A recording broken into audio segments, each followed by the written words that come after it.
away we go. Welcome to the final episode of the draft recap show. I know you guys have been waiting a long time for your episode. Well, it's finally here.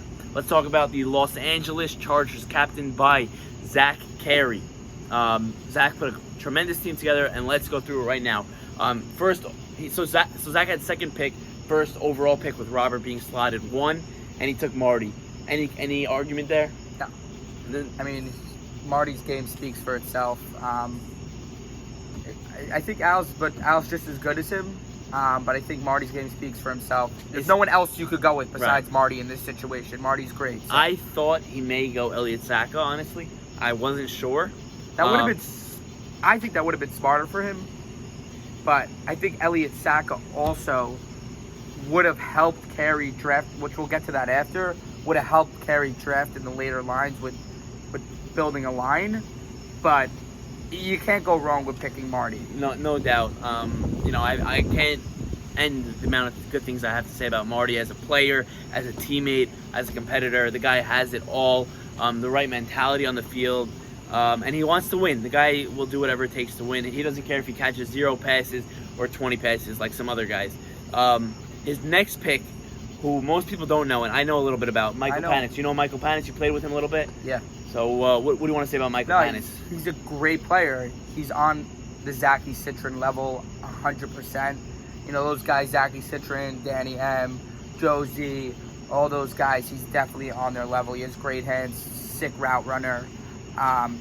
He's a solid piece. You know, you can't go wrong. It might have been a little, I guess it's not so early, I guess, with the receiving core we have in the league, but I think there was a little bit of a drop-off once you got past the first 2 rounds, the drop-off to the third once receiver. 18 came, it was 18th pick came, it was Carey, which is crazy at 18. Yeah, definitely a little bit of a drop. Penix, I think, was a phenomenal pick. I spoke to Carey earlier in the day, and he told me a few names he was considering. I know Penix wasn't the top of his draft board. The guy he wanted was obviously not there, but he got Penix. He's thrilled to have Penix. This kid, he's straight out of Israel. Was in last year. Short story about this kid. He texted me last year saying, "I'm going to be in Israel, but can you save me a spot for next year?" That's 12 months ago, and I told him, I scared him a little bit. I said, "I'm not sure. You know, returning players get first rights." He texted me every month this year. When's registration? The first day, I sent it out. Kid signed up and said, "Do you think I'm going to even make it?" And I said, "You're good. You're good enough to play in this league." And he's going to be a star in this league for years to come. Tremendous pick. He's going to be a great complement of Marty. It's going to be tough to guard these two. I think the only team that can do it is probably Al and Buka. No, our team also. I don't know if Michael Harari or Josie will be able to stay with this Penix kid. I don't know. I really don't. He's very fast. He's a great route runner. I used to tell everyone when we play with him, this kid is a route runner. He knows how to hit the floor and cut. I think he's going to be a star in this league. I'm really excited to see what he does. The next pick, Carey, obviously. We know Carey brings... I don't know how Carey goes at 18. You're talking about Gordon 10, Sammy 8, even Albert Cohen. It's definitely a discussion. Carey is, besides Marty, Robert, and Al Sultan, Carey's better than Buka, man. Carey is a beast. You just said Carey is better than Buka? Carey is better than Buka, 100%. Overall. You'd rather have Carey in your team than Buka? 100%. Wow. Carey is a mini Robert. I have to disagree with you on that. I think Carey's a great player. I just don't think he's there yet. I think also one thing 18th slot? One thing I do want to note is that he is going to be a captain. He can't focus solely on his own game. He's got to worry about the locker room. He's got to worry about, you know, who's subbing, who's running which route, who's playing line, who's doing what. So I think that is a little bit of a decrease on his value. He'll still put up numbers. I think he's going to be a great receiver. He's going to play well. I really want to get to this next pick because I've been waiting since the draft to talk about this. So Carey had 18th, and then he didn't have a pick till about 29, I think it was. I forget the exact numbers. 20. He had his next pick was 31. He didn't have till 31, so he had himself at 18. His next pick was 31, and he made a trade to trade up for Isaac Tamam at 22. Was he able to get Ajmi? He had Ajmi at 21. Ajmi was passed at 21. He couldn't get him at 21. He traded up. He jumped other team, he jumped Charlesy, and he jumped Meyer, who we knew already he was playing quarterback, and he jumped Charles, who we knew he was already playing quarterback, to take. I think that was Tamam. a stupid trade because he's either getting Tamam or Mavor, and I don't think that would have been a huge drop down. And he not only did he trade up 9 picks, he traded back from 34, right? If we look at 34 here, I can't find the number. Where's 34? Roden right there. Roden. Okay, Shimmy. The pick was really Shimmy Cohen at 33. He traded that for a last round pick. Yeah, but he believed that his receivers Was good enough. was good enough, but he could have got like a Mavora and a better O-line. Yes, I agree with that. I think he had no reason to move. We're unfiltered here. I have to say everything. He said he didn't want Saul Towell to be his last standing quarterback.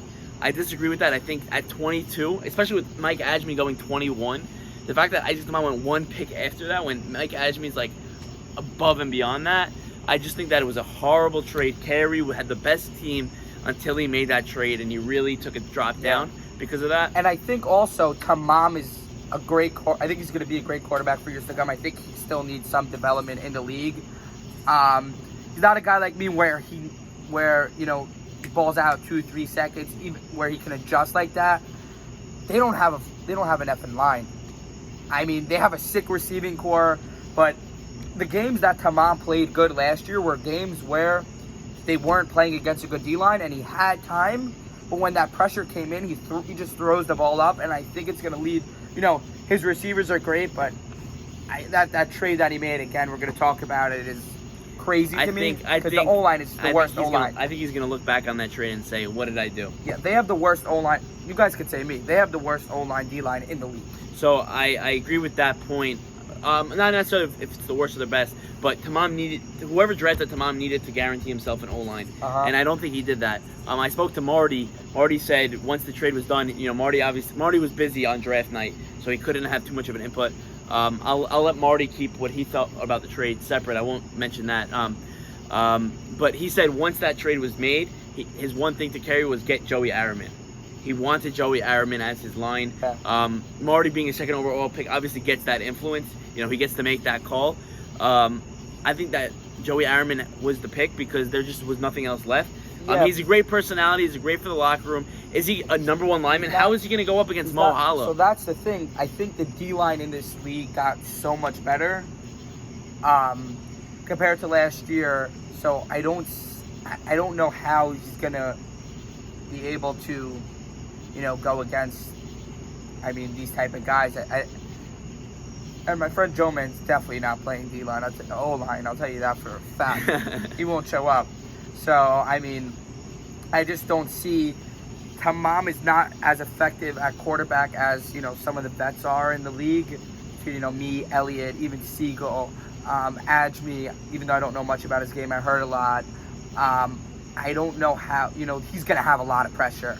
And he's going to have guys to throw to, but, a guy like Tamam, I think he's a great quarterback, but he definitely needs time.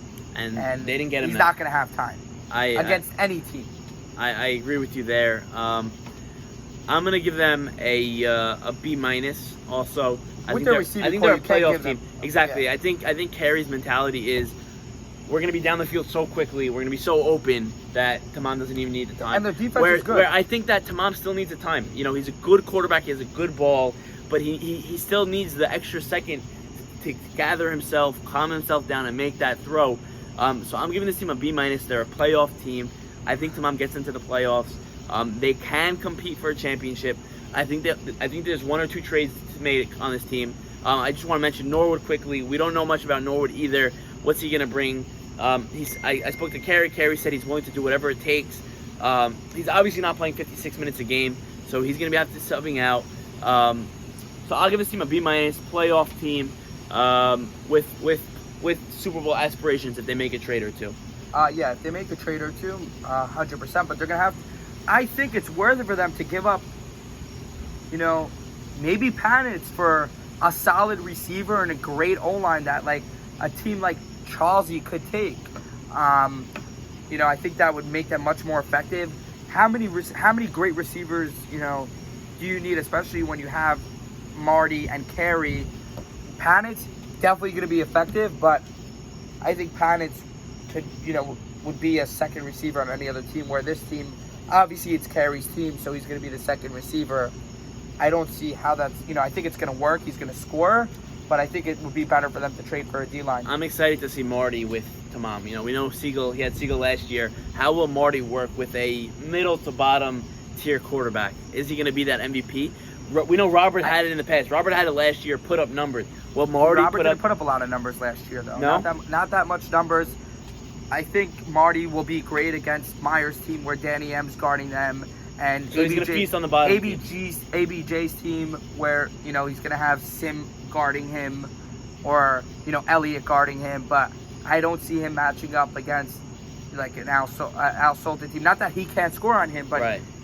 He's going to need a great quarterback that's going to throw that to him. And I think Tamam would be great if he had the right O-line around him. So I really think he needs the O-line more than anybody.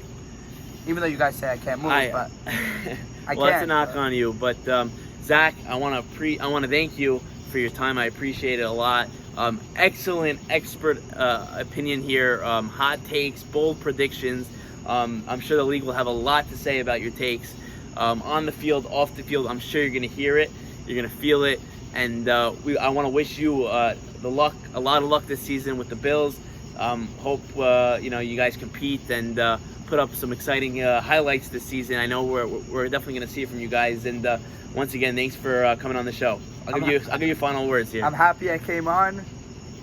I advise everybody, everything I said, don't talk shit to me, because Charles Sackett did it last year and you guys saw what happened.